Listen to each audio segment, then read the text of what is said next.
I'm Tavis, Smiley. Welcome to our third and final hour today. In this hour, as promised, two conversations on the B side, the backside of this hour. We will talk to a political scientist and poster, Christopher Sebastian, about his latest data set on outreach to black fellow citizens and what might move the needle for undecided black voters. I don't know how you can be black at this point and be undecided. I digress on that for now.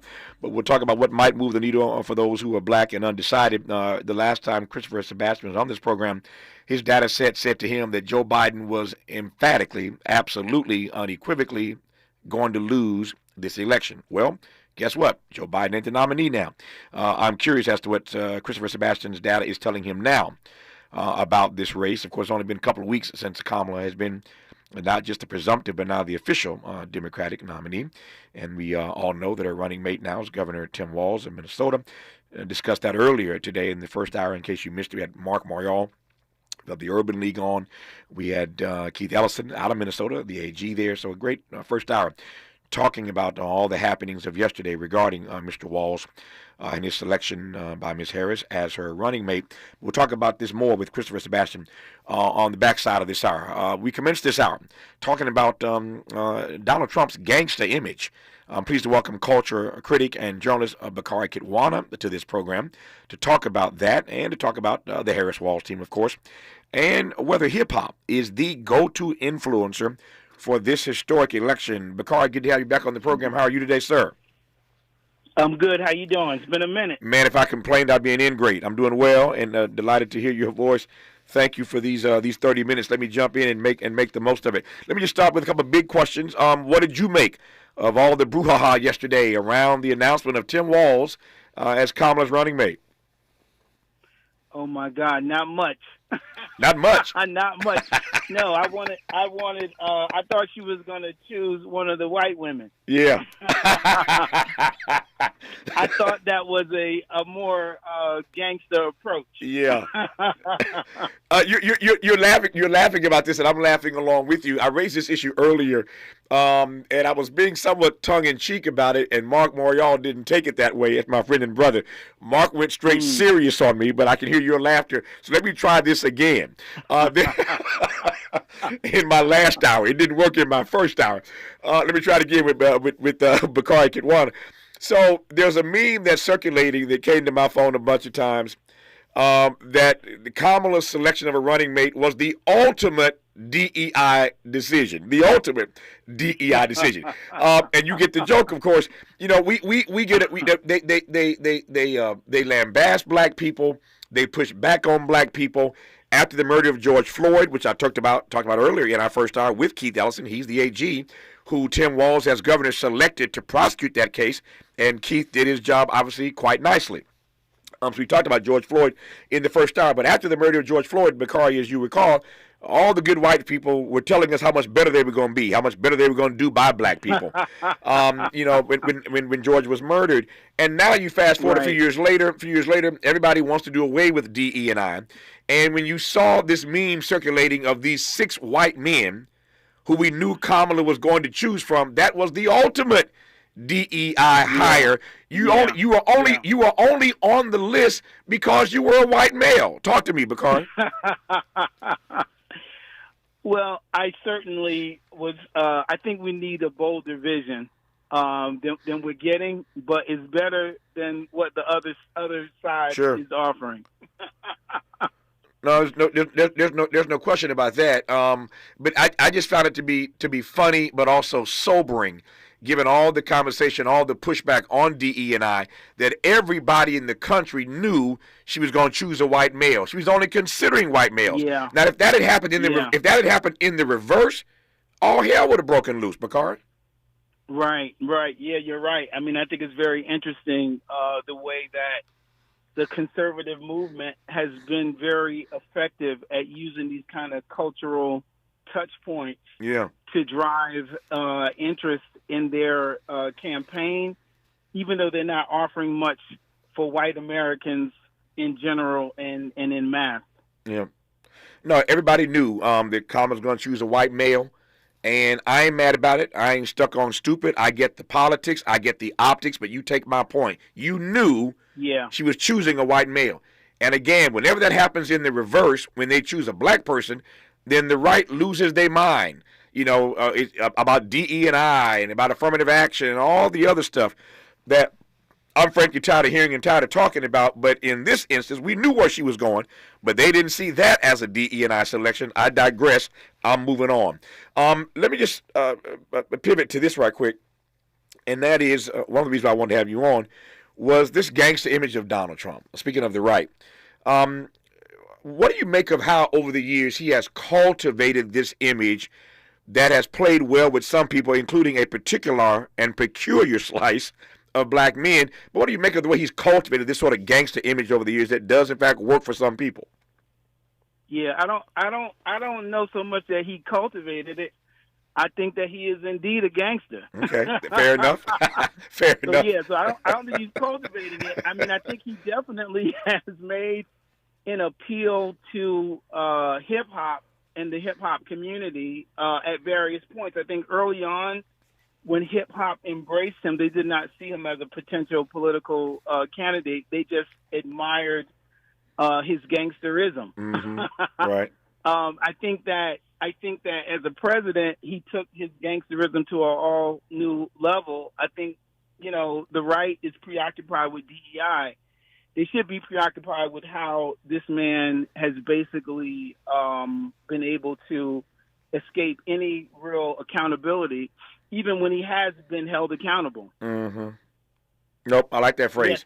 Yeah, so I feel like the hip hop community embrace of him is a more complex issue that involves both the failure of the Democrats and the Republicans to really offer the hip-hop community anything tangible, their preoccupation with grasping at these celebrities to reinforce their own agenda, which is to get these votes without having to do anything policy-wise to secure them. Let's talk about that complexity when we come forward, and it cuts both ways. Let's just keep it real.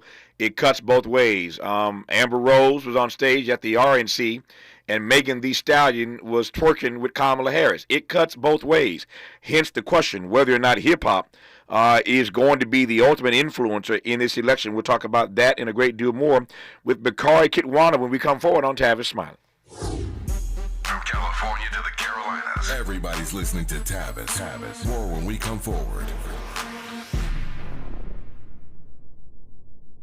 Make a move into a home of your own. With City National Bank's Ladder Up Home Loan Grant, you could receive up to $20,000 that you never need to pay back. Use it toward your down payment, save on closing costs, or to buy down your mortgage rate. Find out more at cnb.com/ladderuphome. City National, here for every stage of the journey. Property must be in a qualifying market in California, New York, or New Jersey. Additional terms and conditions apply. Not all applicants will qualify. Terms are subject to change without notice. City National Bank is an equal housing lender. Member FDIC. NMLS number 536994.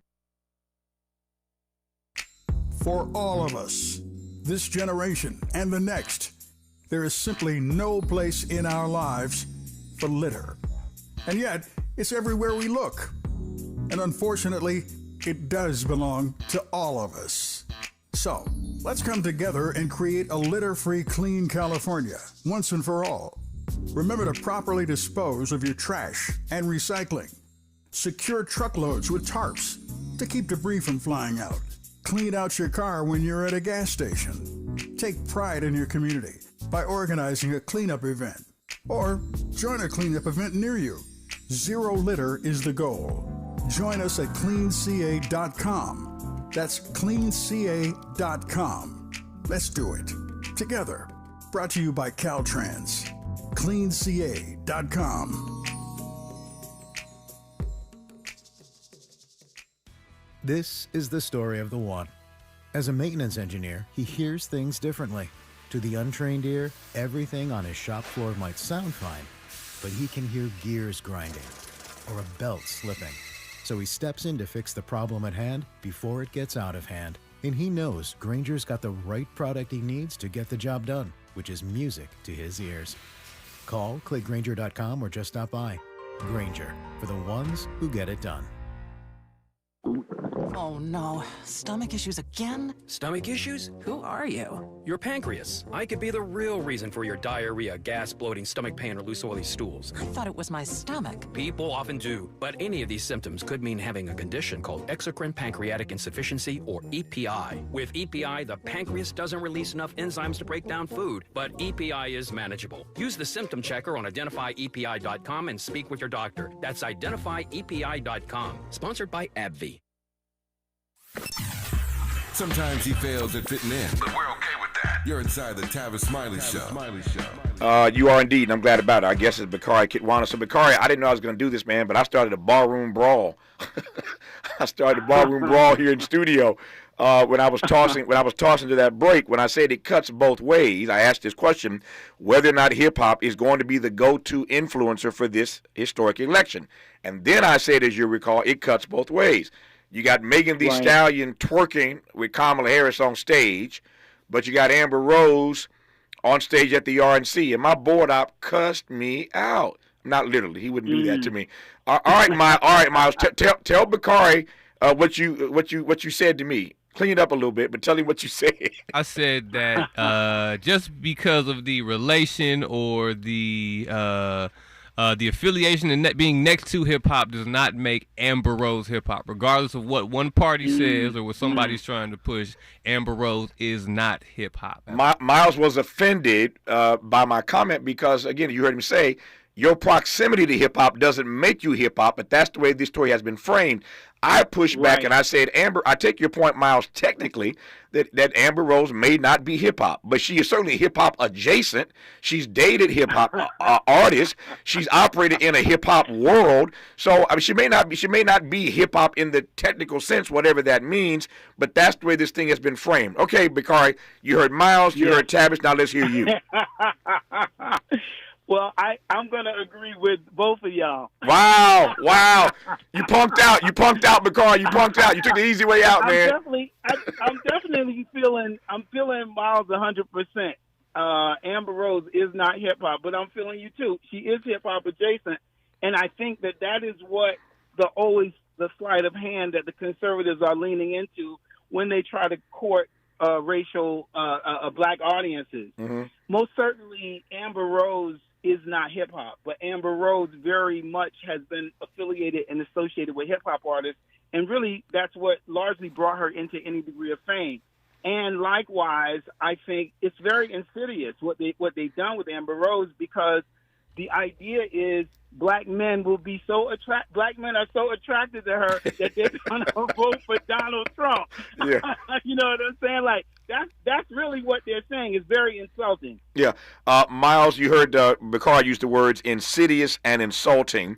Not getting into the politics or your personal politics here, but how did you feel when they tried to put Amber Rose in your face and appeal to you as a young voter because they put her in this hip-hop frame on stage at the Republican National Convention? I mean, it just reminds me that there are no such thing as the alternative facts or alternative viewpoints. I think that right is right, truth is truth, and you know, when it comes to hip hop, maybe I do take a little more of a stance on it. But I think that you know, just working at the bank as a janitor does not mean you are bank adjacent. Does not mean you are financial industry adjacent just because you work there, you've been around it. So I hear that. I hear that. I do think that their play is, you know, they listen to a few hip hop songs. They've heard the "Ain't No Fun If the Homies Can't Have None" countless songs, and I think that they really do believe in their own twisted way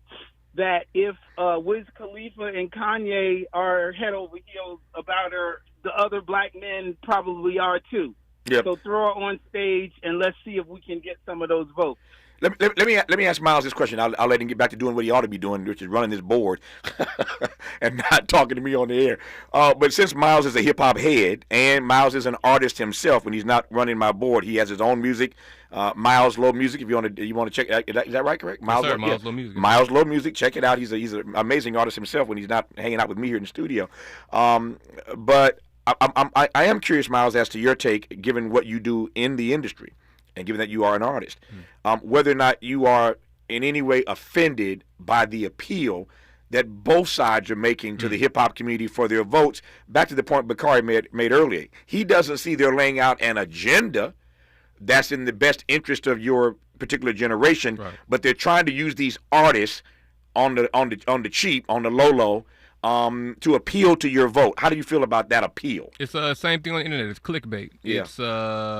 It's trying to we're trying to fall for the banana in the tailpipe, as if there aren't, as if the hip hop community isn't exposed to a wide variety of hip hop artists. And I think even the people who are hip hop fans know that there are better representations on both sides that both parties can come for, and bring forward to use to appeal to us. Use a Killer Mike on the. On one side, use somebody with a little more dignity on the, or at least a inkling in the actual music side of things on the other side. So I'm not surprised by it. I'm not mad at the lowballing. I'm mad at the base level bad attempt at trying to push what you think hip-hop will appeal to us and not actually doing research to see what hip-hop will really appeal to them, and let's use the best representation of what it really works for. So Miles's comment, Bakari, reminds me, thank you, Miles, I appreciate that, by the way, your insights, thank you, sir.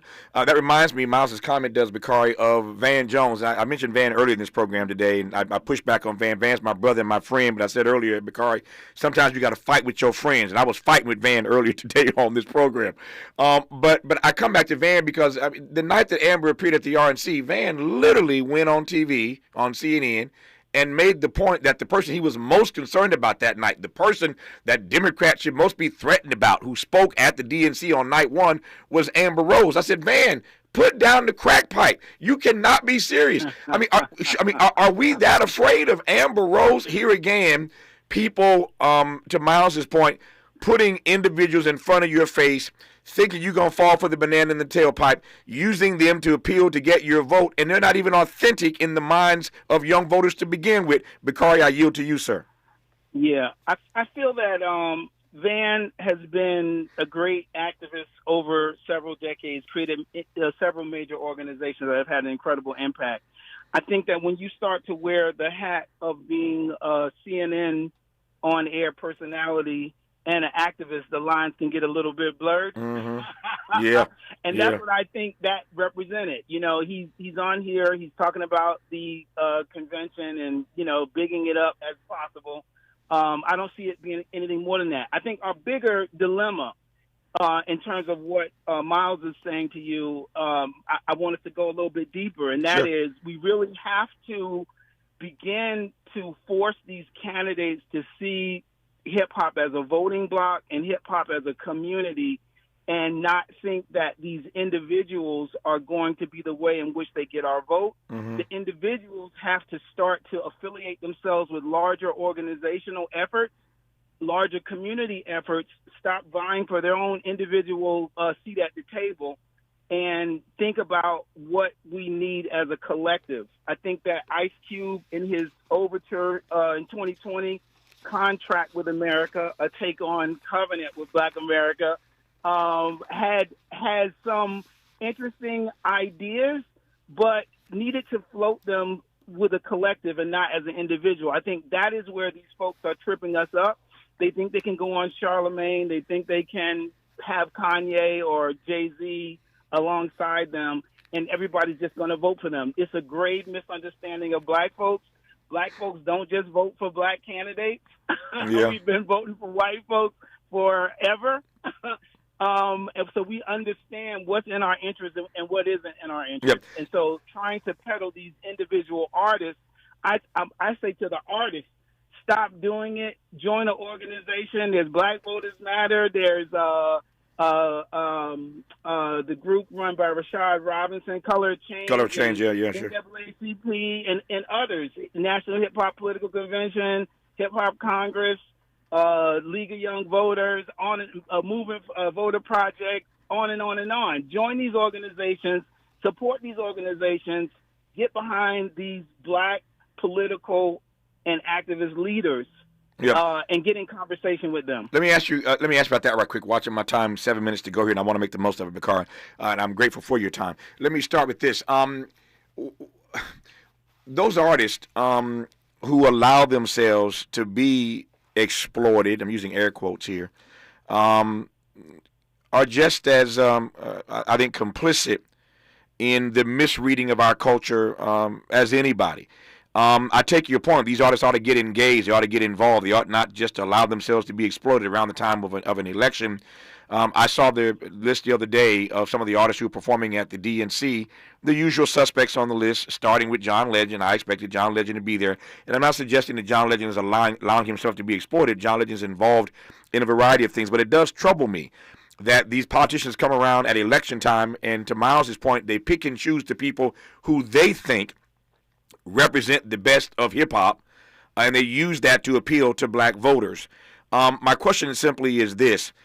What do you make of the ways in which the broader community, the good white folk, the white community, the ways in which they misread black culture, even as they are surrounded and steeped in black culture every day? And by steeped, I mean you can't avoid it. It's everywhere, from fashion to music to art. If I had the time, I could run the list. I'm talking to Bakari Kitwana. He already knows this stuff. But I'm always fascinated by the way that they are surrounded by.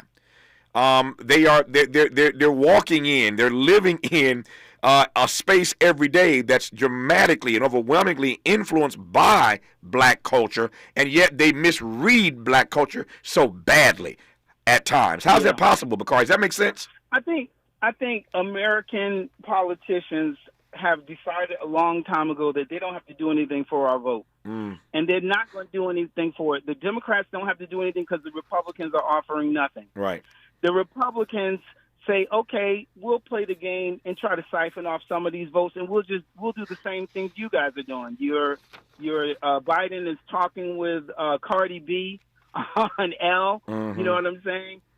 Folks are going on Charlemagne the God show. I mean, these are moments that show them in proximity to the hip hop community, but it doesn't really show where the criticism is that they're not responding to.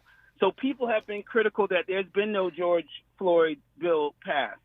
They've been critical of the fact that there is no John Lewis bill passed after 4 years of Biden. There is no movement to try to deal with the inflation issue, the housing crisis, all of these issues that are affecting folks, and just even limited overtures towards reproductive women's rights. So I feel that there is criticism within the black community and a reason that these artists are flirting with these folks on the right. Some of it is definitely their own self-interest. They know that the more visible they are, the more news clicks they get, they're gonna continue to blow up more. You know what I mean? So so that's a part of it. A part of it is also arrogance.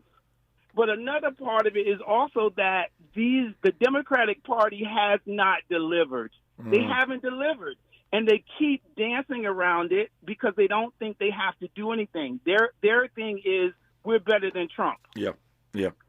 I think that what brought that on the carpet in a different way is the way in which young people were protesting against Gaza and the war on Gaza by Israel and the support of the U.S. government in financing this war. So I think that young people's critique of Biden and the Democrats, they can make the same critique of former President Trump. They will be making the same critique of him if he wins. So I feel like this community has got to get more cohesive.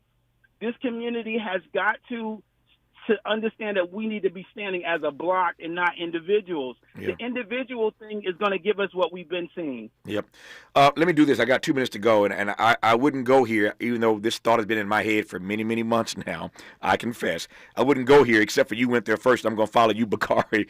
And let me be clear. This is no shade at all. I've been doing this for 30 years. I've talked to everybody, so trust me, and they're still coming through to see me every day, as you heard on today's program, and we're here every day on this program. So I ain't hating on nobody. I ain't got no beef. This is not about shade. But since you mentioned Charlemagne the God, again, back to this notion of misreading black culture. Charlemagne is awfully good at what he does. He's good at what he does. He has a big audience. I'm not naive about this. I ain't stuck on stupid. But what happened where all of a sudden Charlemagne has become a political savant of some kind? That is not that brother's gift. That's not what he does. And I'm not suggesting he shouldn't talk to his audience. I'm not even talking about Charlemagne. I'm talking about all the folk who think that going to Charlemagne as if he's some political expert, some political savant, is the answer to the prayer. I don't get it. Yeah. Well, I've always been a little bit dismayed by the way in which he was able to completely just ignore that young minor that he had this situation with that she said was rape. It kind of just got brushed under the rug by his supporters. But, I mean, that is troubling in and of itself. I think that the political class, the political elite class, knows that there is a black political community that is savvy, that is sound, that is thorough, and goes back decades. Yeah. And it is very, very, very telling that they continue to choose, say, Charlemagne to talk to about what is happening politically with the black community than, say, Ron Daniels. Yeah. Or someone else who has been doing this work over decades, or even LaTosha Brown, for that matter, of Black Voters Matter. She does get attention, but I feel like there is this idea that if they go on this show with Charlemagne, they're going to have some voters that are just going to vote for them just because they were up there. I just don't believe that. Nope, I hear your point. I'll leave it there for now. Bakari Kitwana, always enjoy talking to you. We got to do it again between now and November. Thank you for your insights as always, my friend, and take care of yourself until we talk again.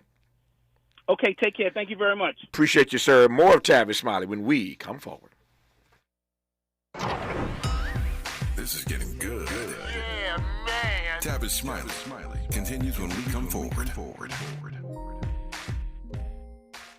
Paid for by government.com. Did you know the United States Mint has issued a new Morgan silver dollar coin in proof condition for the first time? Not only that, they are also minted in 99.9% pure silver for the first time ever in history. Coin experts are calling this an amazing opportunity for anyone that knows the enduring popularity of Morgans. But you must hurry. Only 400,000 of these legal tender silver dollars were issued. These first ever Morgan silver dollars are brand new with stunning mirror-like finish, minted by the iconic San Francisco Mint. Call now and you're guaranteed a new first ever 99.9% pure silver proof Morgan dollar. To learn more, call 1-800-973-9717. If you order now, you will receive a free coin collector bonus pack, a $25 value, free with every order. Call 1-800-973-9717 now to secure your new Morgan silver dollars before they are gone. That's 1-800-973-9717.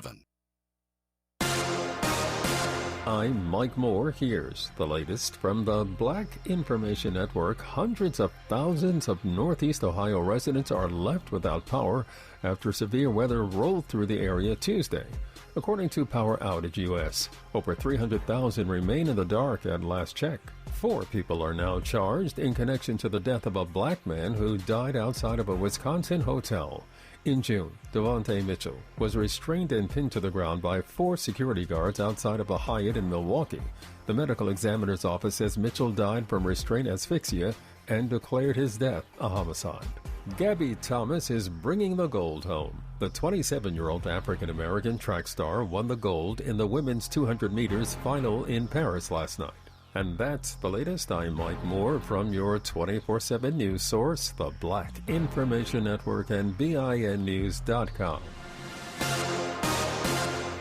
Hi, I'm Kyle at Blindster.com. At Blindster, we offer custom-made faux wood and real wood blinds and shutters, cellular shades, Roman shades, bamboo shades, exterior shades, and more, all at factory direct prices. Don't pay too much for new blinds. Go to Blindster.com. This is the KBLA Sports Minute with Ray Richardson.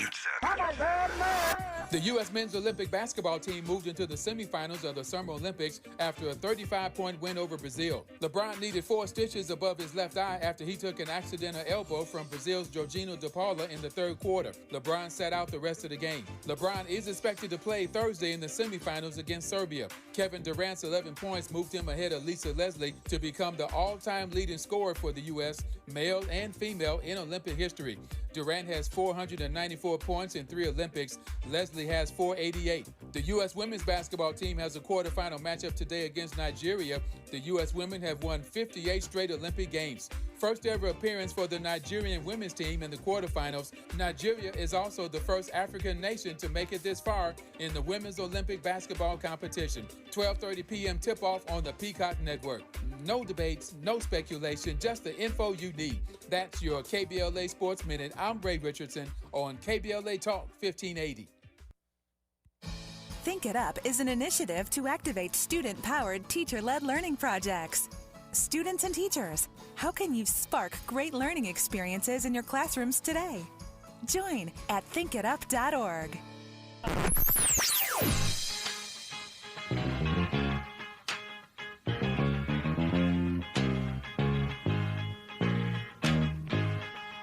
This is KBLA Talk 1580. Talk radio. That's music to your ears.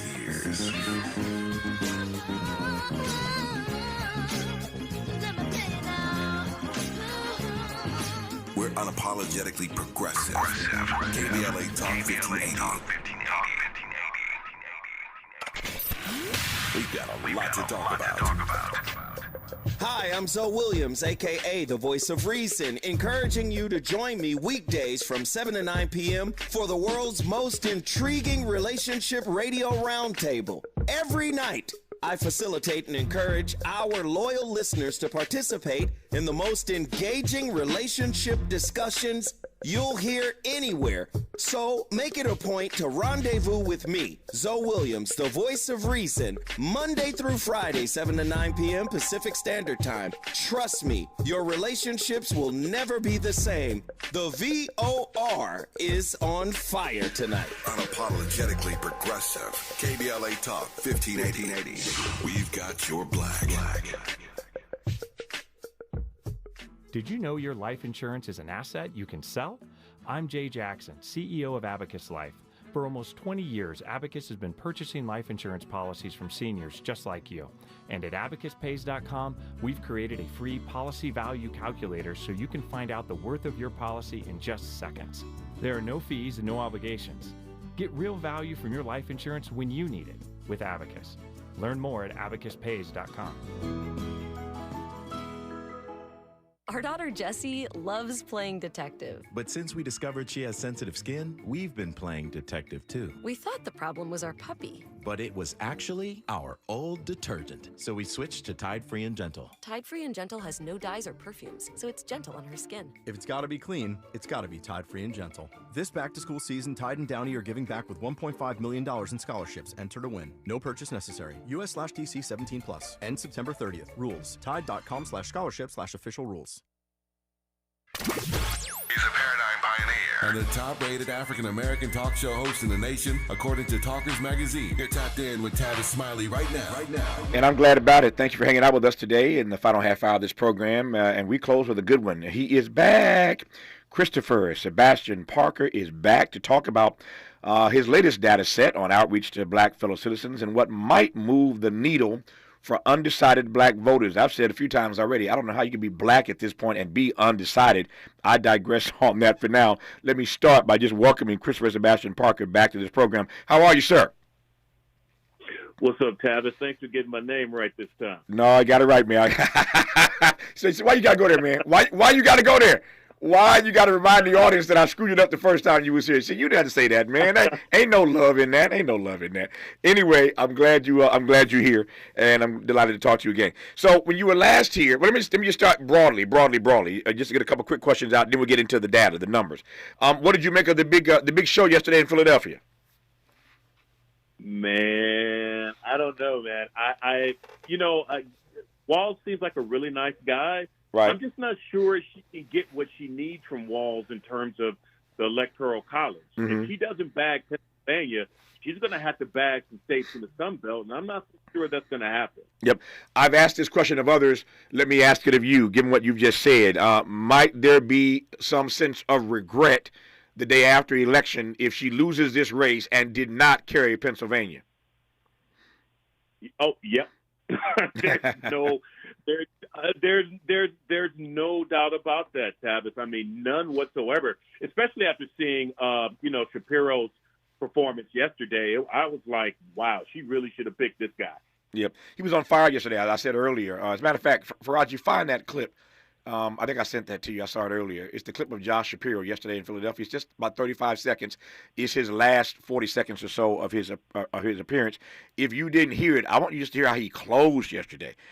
You ain't got to hear the whole thing, but to Christopher Sebastian Parker's point, I want you to hear just how on fire he was yesterday. This thing went viral everywhere. We'll play it for you here when we come forward in case you did not hear it. But you're right about the fact that there are those who are questioning the decision today.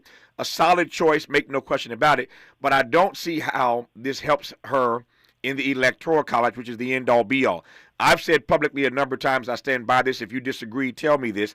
My sense is right now, even right now, that Kamala Harris is likely to win the popular vote, as did Hillary Clinton. It's the Electoral College I'm still concerned about. That's my take. What's yours? Oh, she's going to mollywop his ass in a popular vote. Mm-hmm. That is no question about that. It's the Electoral College, like you said. I mean, she's going to build up a sizable cushion in the popular vote, but the Electoral College is where it's really all at. And I'm just not sure it's going to happen. It's possible she could pick up Georgia, right, with strong black turnout there. Possible she could pick up North Carolina, but that's if she loses Pennsylvania, right? And I'm just not sure it can happen. I'm just not. I mean, think about it. So think about it like this, Tavis, and the rest of the audience. Like, she's got to be sure that for what she loses in these moderate voters, because they're going to paint Walz as this, as they are right now, this radical left-leaning liberal, right? Even though his policies make a lot of sense, but that's how they're going to paint him. So she's going to lose some people that are on the fence. And think about it, Tavis. I mean, Trump won moderates or independents by 2 percentage points in 16. Mm-hmm. He's lost them by 2 percentage points in 20. She cannot afford to swing back that way, right? And so she's going to have to need to make up that difference in increased turnout among black voters, increased turnout among women for her, and increased turnout among young folks for her. So I've asked this question again of others. I want to ask it of you now. Since you went there, let me follow you about women. What's your sense, and then I'll get into your data points specifically about black voters. I want to get to that quickly here. But what's your sense, your gut sense tell you about the way that white women are going to show up for Kamala Harris? We knew that she was going to pick a white male. We joked about this earlier on the show today. We joked earlier about the fact that this is the ultimate DE&I choice. You saw the 6 white males she had to choose from. Everybody knew she was going to pick a white male. If that had happened in the reverse, when it does happen in the reverse, the white people go crazy about people being DE&I candidates and et cetera, et cetera. But this was the ultimate DE&I hire. We knew a white male was going to get this job. As you know, speaking of data, white women historically have always voted the way that white men vote. Now that Kamala has a white male on her ticket, do you see any reason to believe that that might impact how white women turn out for her in November or not? No, none whatsoever, Tavis. I see, so look, let's think about it last time. Trump won women, just women overall, 55 to 43. Mm-hmm. I see no reason why Kamala can't do a whole lot better than Biden did among women writ large. Right. So I do think she's going to pick up, she's going to definitely eat into that deficit. Even if she gets 4 or 5 percentage points, I think she'll be fine. Yeah. I think that might be enough to carry her nationally. Yep. All right, before I pivot and spend the rest of my time talking to Christopher Sebastian Parker about his data set with black voters, let me just remind you when he was last on this program, and I didn't get his name right in our opening opening round of conversation, which he reminded me of today. He was here when he was here last. He was emphatic about this. Matter of fact, I should have just had Faraji pull up the clip. He was emphatic. Tavis, Joe Biden is going to lose this election. There was no equivocation or hesitation whatsoever. He made it clear. Joe Biden is going to lose this election based on his data set. Well, guess what? Funny thing happened. Joe Biden ain't the nominee no more. But Christopher Sebastian Parker is still talking to black people about their views politically in this election year. So we'll get into his data set in just a second. Before I do that, I promised you we'd find this clip. We did. This is just a little taste of the way that Josh Shapiro went in yesterday. You heard Christopher say earlier that he can understand why people wanted Shapiro to be on the ticket. Here's why. Are you ready to do your part? Are you ready to form a more perfect union? Are you ready to build an America where no matter what you look like, where you come from, who you love or who you pray to, that this will be a place for you? And are you ready to look the next President of the United States in the eye and say, hello, Madam President? I am too, so let's get to work. That's how you close. That's how you close. That's a mic drop moment right there. That's how you walk off the stage. I played earlier in this show today, Christopher Sebastian Parker, some sound of Tim Walz, and it wasn't quite like that. I'm not suggesting that you got to be like Josh Shapiro in all of your appearances and all of your presentations, but there's a dramatic difference between the energy level that Josh Shapiro would have brought to the ticket and what Tim Walz brings to the ticket. Just wanted to play that to underscore what Christopher was saying earlier about the ways in which Shapiro killed it yesterday, and a lot of people were wondering, did she actually make the right decision given how Shapiro presented on that stage yesterday? When we come forward with Christopher Sebastian Parker, we will get into his data set and get a better sense of what black voters are thinking right about now and whether there's anything that could happen policy-wise in this campaign that might move the needle for undecided voters. You're listening to Christopher Sebastian Parker right now on Tavis Smiley. Generous listening. Charitable listening. It's why everybody wants to talk to Tavis. The conversation continues when we come forward. We asked seniors how to prevent Medicare scams. My best advice, if you get a phone call, do not talk to the person. These people are well trained. Don't talk to them. They don't know me. They're just trying to scam me. Don't be fooled. Hang up. Just hang up. Never give out your Medicare number. They're going to get your number to put in a false claim. If I get a call from someone, I don't pick up the phone. And should I pick up the phone and they ask for information, then I hang up. How do you detect Medicare fraud? Just like I check my credit card statements, I check my Medicare statements monthly. Scammers can get a hold of your number, order medical devices through your account, and you're not even going to know about it if you don't look at your statement. Check your statement every month. If you get your statement and you see something that you know you did not have done, you report it. Call your senior Medicare Patrol.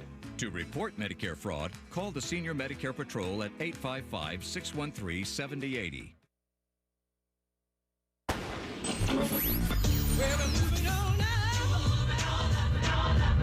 Tavis is like George and Wheezy. He's moving on up. Last year, Tavis was number 45 on the Talkers Magazine list of the 100 most important radio talk show hosts in America. Wait for it. Wait for it. The 2024 list was recently released, and Tavis has jumped to number 33 on the list of the nation's most important talkers, making him the highest-ranked African-American on the coveted roster.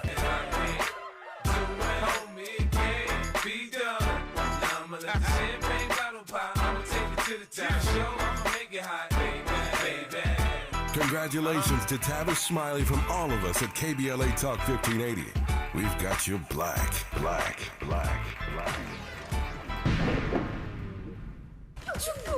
Watch out! You got me! The galaxy is safe once again. In the pretend universe, kids play with pretend guns. In the real world, it's up to us to make sure they don't get their hands on a real gun. If you have a gun in the house, keep it locked, unloaded, and stored separately from ammunition. Safe gun storage saves lives. Learn how to make your home safer at endfamilyfire.org. That's endfamilyfire.org. Brought to you by End Family Fire, Brady, and the Ad Council. Securing your firearms protects lives. Pick up your free gun safety lock at select LA County libraries and hospitals. Learn more about other gun safety measures you can take to keep our families and communities safe. Visit lacountygunsafety.org or call 1-833-540-0473 for more resources on gun safety. Together, we can save lives.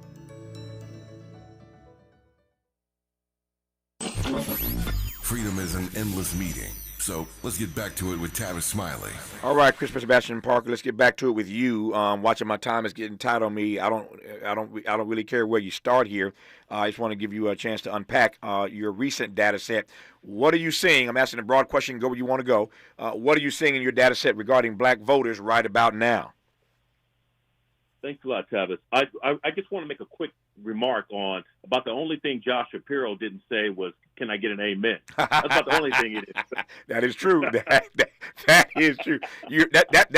That place was thunderous, man. The applause was off the chart. Let me just add it right quick. My producer and I were just talking about this a moment ago, and we discussed this earlier in our program. There are stories starting to come out about why she did not choose him, and they range from chemistry, that she didn't have the chemistry with him that she had with Tim Walz, and that Walz did not seem to have the sort of outsized ambition that Shapiro has. And you know where I'm going with that.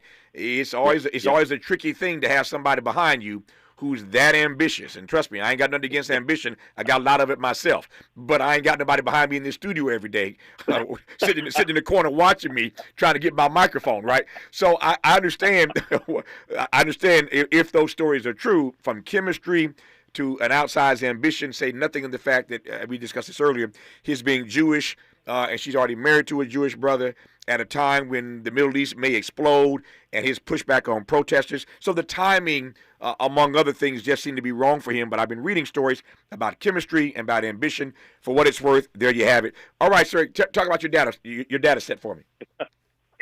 Okay, so listen. So this is what's called a panel study, which means that we recontact people over time, the same people over time, so we can get a real sense of change. And so really quickly, so when we look at what Harris approval rating was in March, April, it was 43%. Now it's up to 73% among black folks. I mean, so we're talking about roughly a 70 percentage point difference, right? It's a huge difference, whereas Biden only went from 48 to 53. Now, if we look at turnout of likely voters, right? No, excuse me. If we just look at turnout, people who are likely to turn out or who are going to turn out for black folks, it was only 58% in March, April. Now it's up to 65% with Kamala leading the ticket. Now, when we get to vote share, it was 62-15 Biden-Trump. Now it's 73-11, right? And now when we get to likely voters, it went from 79 to 14 Biden-Trump in March, April. Now it's 89-8 Harris-Trump. All those numbers taken together, I'm not naive in asking this, I'm just asking a direct question. All those numbers taken together say what to you? That says to me that black enthusiasm is through the roof. I mean, where she is on approval as of this month, that's Obama territory. The last time we asked that question in March, April, like she passed Obama. Obama was at 67 approval. She's at 73. Yeah. And to what, just watching her and following this as you do, and talking to black voters, is there anything you can tell me about why that is? Is it the notion of her being the first? Is it her notion of being a woman? What's behind that enthusiasm as you see it? So that's a very good question. So we did some focus groups a couple years ago in which we asked about her, and black folks, by and large, were not feeling her. They felt as though he was letting Biden use her for political cover with black people. Right. Like that was one thing. And a bunch of black women did not find her relatable. So what I will say is I think it's akin to what happened with Obama's campaign, his first campaign in 2008, because if you guys recall, back in 2008, before the Iowa caucuses, black folks were not feeling Obama. That's right. Until he won the Iowa caucuses, and then they were like, okay, they were on board. I think now they see her as a legitimate candidate. they feel like they can we feel like we can get behind her. Yeah. Now, I've said many times, inartfully, but it's true, that black folk were not feeling Obama until the good white folk in Iowa gave you permission to feel Barack Obama. Once he won Iowa, everybody black wanted to jump on board. But prior to that, he was losing 2 to 1, 3 to 1 to Hillary Clinton. But when the good white folk in Iowa said, this Negro's okay, then everybody gave him a second look, and the rest, as they say, is history. More with Christopher Sebastian Parker when we come forward on Tavis Smiley. Why does Tavis say, when we come forward? Because he's not going back. And you don't have to go back either. Forward ever, backward never. More of Tavis Smiley when we come forward. If you're like me, 60 and retired, making ends meet, especially here at the supermarket and drugstore, is tough. I'm so blessed to have found benefitscheckup.org. It's a free and confidential website from the National Council on Aging that connected me to $1,200 a year in programs that help pay for food, medicine, utilities, and more. Maybe it can help you. benefitscheckup.org. You know where you want to go in life, and City National Bank can help. City National knows the dedication it takes to build your vision for the future into a reality, and our team is here for you. We have a wide range of options to help, from personal savings accounts to interest-bearing money market savings accounts and more, all designed to help you get where you want to go. City National, here for every stage of the journey. Learn more at cnb.com. City National Bank is a subsidiary of Royal Bank of Canada, member FDIC. KBLA Talk 1580. We've got a lot to talk about. KBLA Talk 1580, connecting you with services and solutions. Stay Housed LA has the resources you need to know your rights and the legal support to back them up. The COVID-19 pandemic has cost people their jobs and livelihoods. This has left an estimated 1/3 of households not being able to make rent and facing losing their homes. This is a fear no one in our community should have to face. You have rights, though, and Stay Housed LA is here to help. Stay Housed LA is a partnership between the County of Los Angeles, the City of Los Angeles, and local community and legal service providers. Together, they provide tenants with the information and support needed to exercise their rights so they can remain safely in their homes. Find out more about your rights by participating in a virtual tenant workshop. Get the legal assistance you need. Find additional resources in Los Angeles County and the City of Los Angeles. Stay connected to Stay Housed LA County for updates. This and more at stayhousedla.org. Stay connected to Stay Housed LA for updates. This and more at stayhousedla.org. That's stayhousedla.org. Or call their hotline at 213-694-0040. We've got your black with a community call to action from KBLA Talk 1580. Febreze. As a rideshare driver, I love keeping my car smelling fresh and clean. So when I'm driving, I only trust new Febreze car vent clips, now with 3 times greater scent control, because it's that little touch that sets me apart. I can turn the intensity down for subtle freshness, or I can turn it up for when I want lots of scent. So whether it's set to low, medium, or high, with new Febreze car, I know my car's going to smell amazing, which keeps my driver rating right where it belongs. Picking up Oscar! Less monologue, more dialogue. Tavis Smiley continues right now.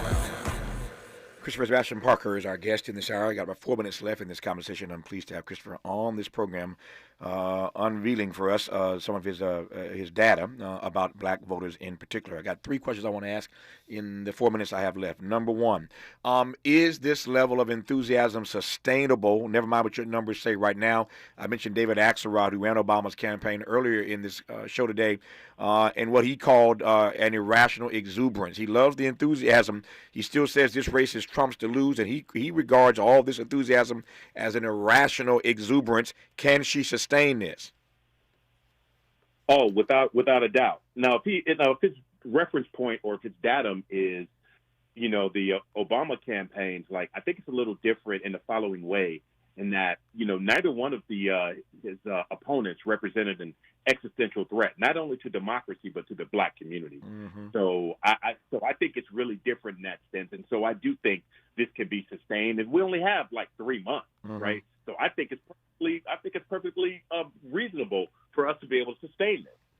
to your point about how short the time is, the general consensus on this is that this timeline, this short timeline, this abbreviated timeline, has been bad for her in a variety of ways. Trying to find a running mate, they did all this vetting in 2 weeks, et cetera, raising money, and people have complained or said basically that the timeline is too short. I'm starting to see ways now where this condensed timeline might work to her advantage. Your thoughts?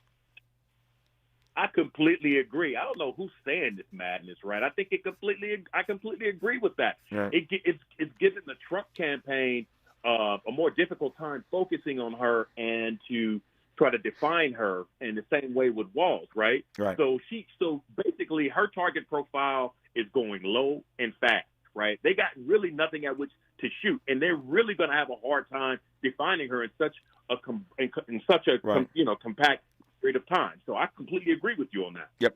So they say lightning doesn't strike twice. It doesn't happen the same way. Sade, in her hit song, said it's never as good as the first time. Are you telling me, with all the enthusiasm around Barack Obama and all the history making of his ascent to the White House, you're telling me in just a matter of years that you think black folk can feel that euphoria again? They're feeling it right now, according to my dad. Like, I have zero doubts about that. I mean, like, I have no doubt about that. You have a black female who's running, and she is unapologetically black, as you use in your tagline. Sure. She is unapologetically black. Yep. I mean, she could have gone to any university she wanted to go to.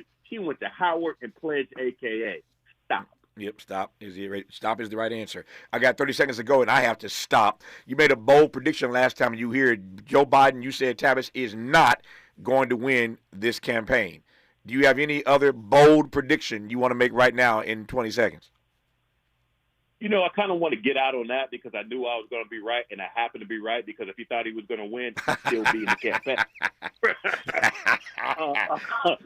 I will say, hey, and a lot of people call BS on me on that. And I'm like, yeah, watch, and it happens. No, you're right. I'll let you. I'm out of time. Lucky for you, I'll let you hold right there. When you're back on this program next, I'll ask you about the bold prediction. So I'm going to close on a positive note. You were right about Biden, and we're going to leave it there on a positive. I'll talk to you soon, my friend. All the best to you. Sounds good, brother, man. Good to have you on. When he comes back next, we'll get a bold prediction out of him. Until then, thanks for listening to Tavis Smiley today. Back here tomorrow, Lord willing, to do it all over again. Until then, and as always, keep the faith.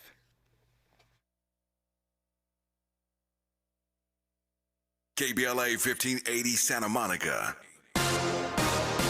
I'm Mike Moore. Here's the latest from the Black Information Network. Hundreds of thousands of Northeast Ohio residents are left without power after severe weather rolled through the area Tuesday. According to Power Outage US, over 300,000 remain in the dark at last check. 4 people are now charged in connection to the death of a black man who died outside of a Wisconsin hotel. In June, Devontae Mitchell was restrained and pinned to the ground by 4 security guards outside of a Hyatt in Milwaukee. The medical examiner's office says Mitchell died